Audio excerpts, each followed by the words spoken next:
I see Howard's with us. Hello, welcome, Howard. It's good to have you with us today. Howard is 31. He's locked in and comes from Dartmouth in Devon, in England. He founded and runs the charity called the Locked In Trust. And his presentation offers a brief summary of his life from childhood to the present day, details of his Locked In Syndrome charity, along with his aims for the future. Thank you, Bowker.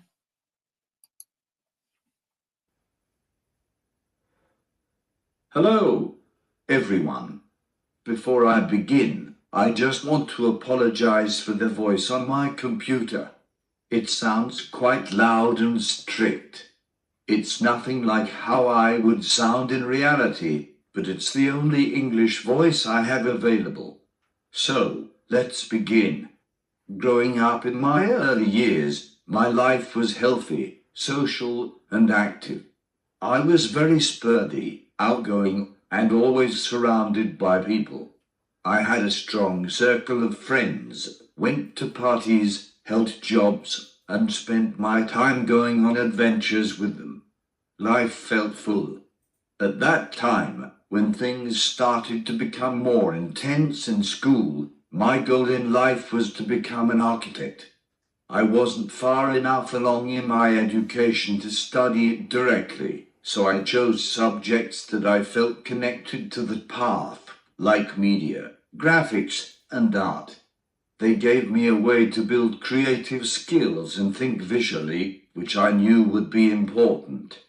I also took tech sport as an alternative avenue, something I could fall back on if the architectural route didn't work out. Sport was a big part of who I was anyway, so it made sense to keep the door open while I explored my main ambition. When I was 16, it was 2011, coming to the end of the Halloween half-term. I had just come off a busy weekend, a birthday party on the Saturday and a football match on the Sunday. I remember I was actually feeling really excited to go back to school and see my friends again after the break. In the morning, my mum came in for her habitual wake me up before she left for work. I slowly got up, put some music on, and stepped into the shower like any normal day. I stepped out, and suddenly snap. My upper body starts shaking uncontrollably and violently. I rigidly wobbled into my bedroom and looked at myself in the mirror, clutching my head with absolute fear, trying to steady myself, trying to understand what was happening. I gradually started to collapse, so I quickly grabbed my phone from the music dock and tried to dial 999, but I was too late to press call. My body went rigid and numb. I could feel it spreading rapidly through me. I laid on the floor, cold, naked, struggling to breathe, for around 9 hours before my parents came home from work and found me just about hanging on. They called an ambulance and I was taken to hospital. When I woke up in hospital, I didn't think I had survived. The doctors were carrying out pain tests, waiting for some kind of response from me, but I obviously couldn't give one easily. This happened for a while. I genuinely believed I was in hell. It felt surreal, because every so often I would catch glimpses of my parents in my vision between the tests, which only added to my confusion. The figures around me didn't feel human. They felt like something my mind had created, like demons and angels. A few days later, after it was finally realized I was conscious, I was moved on to a ward. I soon learned to communicate, and before anything else, I asked to hear my own heartbeat, just to make sure everything I'm experiencing is real. That was the moment it hit me, deep and hard. For a brief second, I was thankful to be alive. But bloody hell, it didn't sink in straight away. It took days, then months, then years to truly comprehend everything. It wasn't about understanding, I was just a boy, I couldn't digest it all at once. That led to many moments of grief. It still does, even now. I get constant reminders. It isn't getting any less frustrating as I get older, it's actually getting worse, because more opportunities to engage and participate keep revealing themselves. The more I see, the more I feel what I'm missing, and the gap becomes harder to ignore. It's like life keeps opening new doors in front of me, but I can't walk through them in the way I want to. Sorry, I've digressed. I was in Plymouth's Derriford Hospital for around 4 weeks before being transferred to a more specialized unit for rheumatic diseases in Bath. I spent about 8 months there in rehabilitation before moving back down to a rehabilitation care home in Plymouth, where I stayed for 2 years. Then, in March 2015, I moved back to my beloved hometown of Kingsbridge. For the first few years, I had a strong, prepared team around me. I acquired a cat called Mufasa, which felt like a big step at the time. He gave me a sense of companionship and responsibility that I really needed. I also went on a few road trips with my carers. Things were going well, and for a while, it felt like I had found a rhythm to life again. But as the years passed and staff came and went, I started to notice things started to slowly change. There wasn't an immediate change. Standards began to drop. Trust throughout the team became weaker. The honesty wasn't as strong. I hated that inconsistency and the constant unease that came with it. When the people around you are always changing radically, the level of care will never be steady. It gave this feeling of instability that's hard to ignore. The future didn't look good for me, and deep down I knew it was only heading in one direction. I could see it getting worse rather than better. I reached a point where I didn't want to live anymore. This thought didn't come out of nowhere. It built up over time from that feeling of losing control and uncertainty. But I had Mufasa, and that really mattered to me. I couldn't just leave him here. That responsibility I had, as simple as it might sound to others, grounded me and kept me here. I started reflecting more deeply.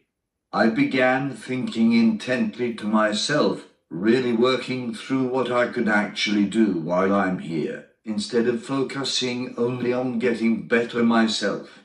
I went over everything, my situation, my limits, my options, and what any of it could mean. That's when something huge became clear. I needed to stop focusing purely on myself and start thinking about how I could help others like me and those in similar positions.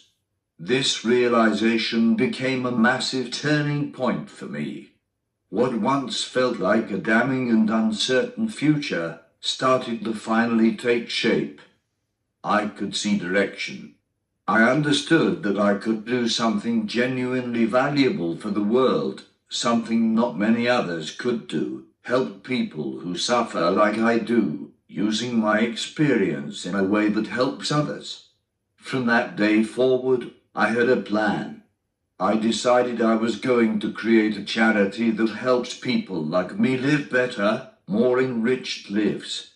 I called it the Locked-In Trust, a charity built to protect people from going through the intense hardship I faced, and a system that provides clear guidance and fast access to the best information and equipment by day 20, not day 3000, like it was for me and my parents.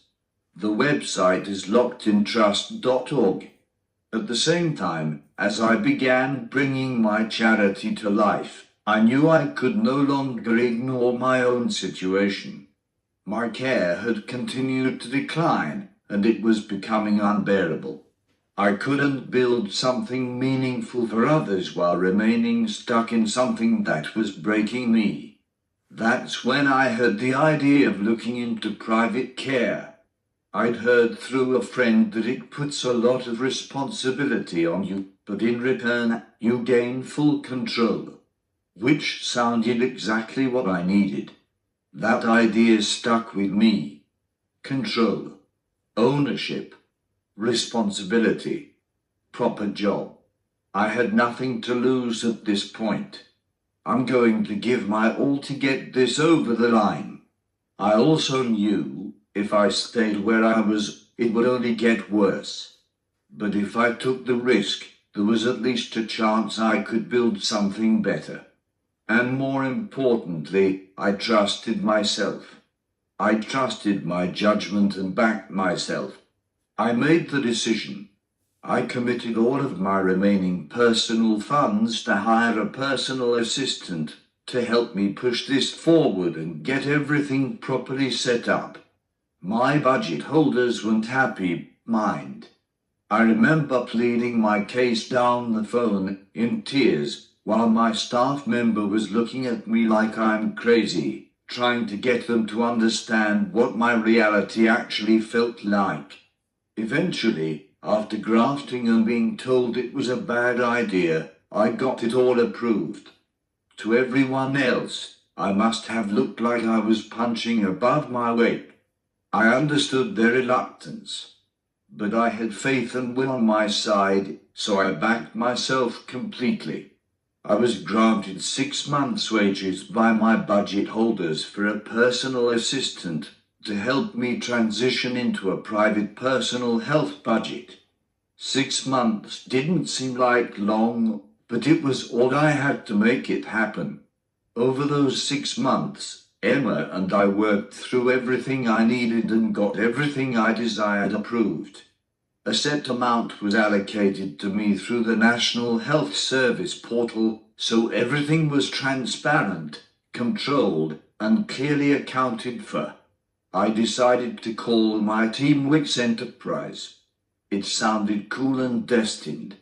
I finally could create my own principles. I designed my own care plan that covers everything in my home and put them at the forefront of my care.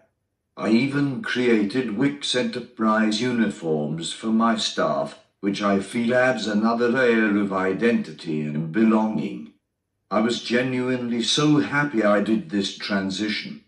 The extra work on my side is intense sometimes, but the reward on the other side is second to none.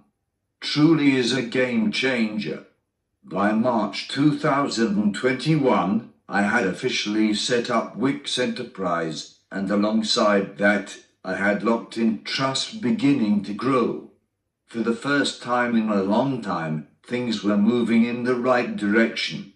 There was momentum. There was purpose. There was structure forming around my vision. Despite my own excitement and belief I had in Wicks Enterprise, not everyone on my team currently shared my enthusiasm in this endeavor. Some of the staff who came over with me, as well as some of the new staff who just started here, didn't believe I had what it takes. I think they assumed I didn't have control, that I couldn't lead, that I was too dependent. They doubted the model and chose to leave me stranded, which left me in a very difficult position. It was a frustrating period. From the outside, it looked like I was the problem.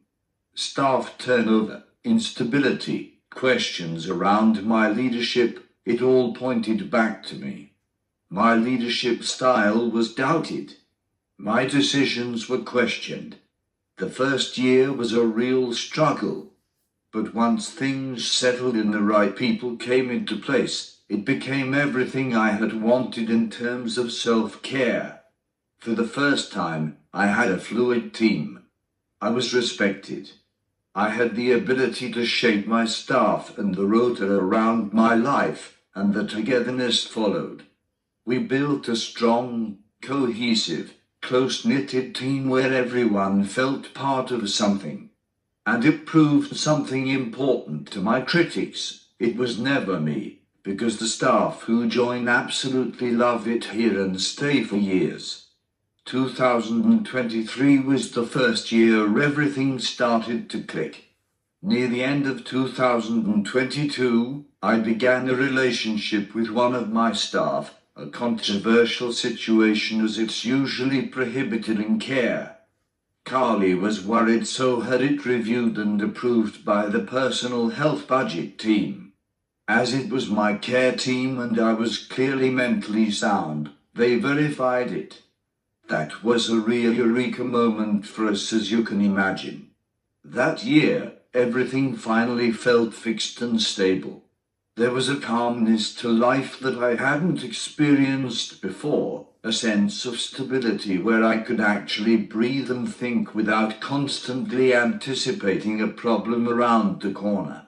For once, I had no worries hanging over me. I remember having a very clear thought: this moment isn't going to last forever. Nothing ever does. And instead of fearing that, I chose to use it. That's when I decided it was time to start the book I'd always wanted to write about my journey. It had been on my mind for years, something I knew I needed to do. I didn't overthink it, I just started. From that day forward, I set myself a simple, consistent goal, at least a paragraph a day. Steady progress day by day. I estimated how many paragraphs it would take in my head and wrote a countdown on my whiteboard, which I also knew would intrinsically give me incentive to get it done. Sometimes my team leader and I would often drive to the beach. There's something about being by the sea, the openness, the sound, the rhythm of it, that allows your mind to settle and reflect properly. It gave me a space to ruminate, to revisit memories deeper, and to put them into words. Having a good scene really does make a difference when writing. It almost pulls the thoughts out of you. Later in the year, I went on a cruise around the Mediterranean with Carly and two of my life auxiliaries. That trip was genuinely so surreal and dreamy. It wasn't just the destinations or the weather around the Med that did it, although both were amazing. It was the freedom on the ship. Cruises are surprisingly well designed for wheelchairs, and after years of struggling to find places that are properly accessible for me, it felt otherworldly. Carly and I loved it. The warmth, the views, the atmosphere, it all just worked. I spent time out on the deck some of the time, taking everything in while continuing to write some of my book. I finished the book in late 2024 and got it published through a reputable worldwide platform. It's now available with retailers across the world, including Amazon, Waterstones, Booktopia, Walmart and many others. It's called Facing the Depths of Adversity. All formats are available except audiobook. A few months later, Carly and I welcomed a baby girl into the world, Joey Jane Wicks, named after our beloved mothers. She has been an absolute joy. It's been 18 months and, while it has been heartwarmingly wonderful, it has also been very tough not being a hands-on father. I'm hyper-aware. My mind goes into overdrive watching her near danger and not being able to instinctively reach out to help or stop her. That part is genuinely heartbreaking, especially when she follows through and touches or walks into something risky. I'm constantly saying to Carly or my auxiliaries, watch her, because I can't physically step in. But aside from that, it's going really well. Carly is remarkable, managing everything she does while juggling life with me, the kids, and the farm. She lives on a farm. The connection I'm building with Joey is amazing. She sits on my lap, plays with my facial features, looks at me when I click to get attention, and she's even started wiping my mouth when I dribble. It's been absolutely incredible. Now I'm excited for us to keep growing together as a family. At the same time, I'm growing my charity, the Locked-In Trust, to empower individuals with locked-in syndrome, and pursuing my other dream in building and expanding Wicks Enterprise so we can support more people with disabilities living at home, not just people with locked-in syndrome. One last thing to add today, sorry I'm rabbiting on. In December 2025, I was fortunate enough to be selected as one of the first Brits to trial the new Neuralink-BCI chip founded by Elon Musk in the United States. Unfortunately, it didn't go according to plan. Some degradation occurred, and the connection to the chip was significantly reduced, meaning it no longer worked at all. Which is kinda crazy, seeming as I've been the only one not to work in like 24 people. It hit me hard. I was very dejected, and it was a difficult period mentally. But I understand that as a pioneer, part of my role is to uncover the problems so everyone could learn from them. I'm not letting it dampen my spirits. 6 months later, the Neuralink team have kindly offered me a replacement chip for my broken one, scheduled for this month in London, which will be a palaver, I'm sure. Was it a hard decision? No. I know I have a wonderful family, and it is a massive life-changing step. But I have a lot riding on this. It would benefit my family in many ways. It would amplify my initiatives. It would help me grow as a social media influencer, support me in writing more books, speeches, and talks. It would also speed up my communication. There are many more reasons, honestly enough, to fill an essay. Am I nervous? Less than last time. 1, I understand the whole process now, and 2, I'm not expecting it to work great afterwards. There's a bit of excitement, but I'm not counting on anything. Everything is possible, just at a very slow pace. And that concludes my summary of my life. I have an author website at howardwicks.com, which shares more about me and is linked to my other 2 websites. I also plan to show a mini documentary today, but it's quite long and I didn't have time. That's available on my website too. But if there's one thing I want you to take away from everything I've said today, it's this. I may have lost control of my body, but I didn't lose control of my direction. There were points where I could have given up, where it would have been easier to just stop. But instead, I chose to build something from it. Not just for myself, but for others who might one day find themselves in a position like mine. And that's what I believe really matters. It's not what happens to you, but what you choose to do with it. Thank you for having me, and for giving me the opportunity to tell my story, Shannon and everyone here.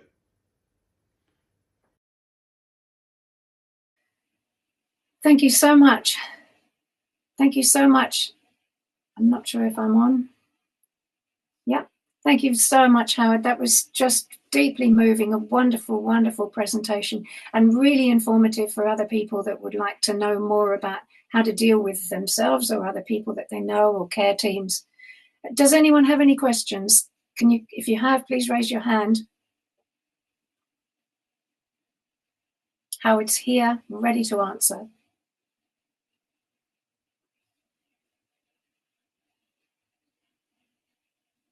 Anything coming in, Bauka?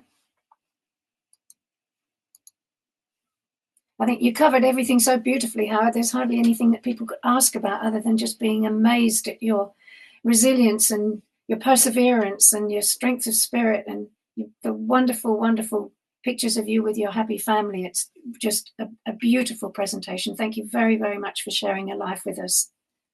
It'd be nice to hear from Carly sometime. I'll chat with her.